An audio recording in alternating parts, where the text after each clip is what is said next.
Road to Rock. Sweet Home Alabama by Lynyrd Skynyrd. The world of rock isn't just written with notes, it is forged in moments of chaos that hide secrets no one dares to tell. Some call it legend, others a curse. Turn up the volume.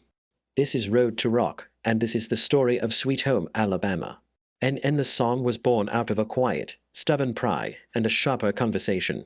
Ronnie Van Zant, Ed King and Gary Rossington get the writing credit, and you can hear their fingerprints on every measure.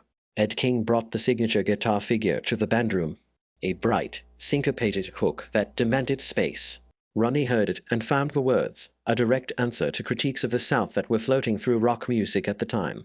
Harry and Alan Collins layered the third guitar lines so the riff became a living wall of sound. And when the band went into the studio with producer Al Cooper, they did what they always did best, they played together. The tracking was aimed at feel over polish. Piano and organ sat under the guitars, adding a warm, churchy color. The drums and bass lock into a loping groove that lets the guitars breathe. The recording captured the band in the same room, mic bleed and all, which is why the track hits like a live performance even when you listen at home. And musically it is deceptively simple. A major key stopping groove, a call and response between vocals and guitars, tight three-part harmonies and solos that trade off like conversation. The arrangement favors riffs and hooks over studio trickery, and that explains the song's immediacy. You hear the players reacting to one another, trading accents and fills.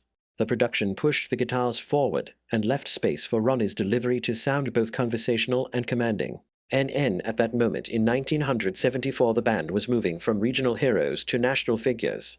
That ascent brought real pressure from labels, from audiences, and from the writers they were reacting to. The exchange with Neil Young was a public tension that framed the song, but inside the camp there were also constant strains of life on the road and the strain of expectations.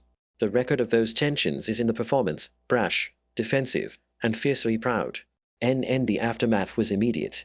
The track became an anthem, a radio staple, and the single that opened the door to bigger stages. It also boxed the band into an identity they both owned and contested. Live, the song became a moment of reckoning every night, a place where the crowd and the band met on equal terms.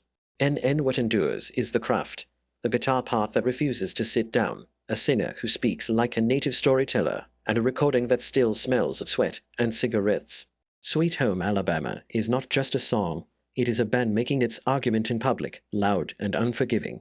Subscribe to the channel and smash that like.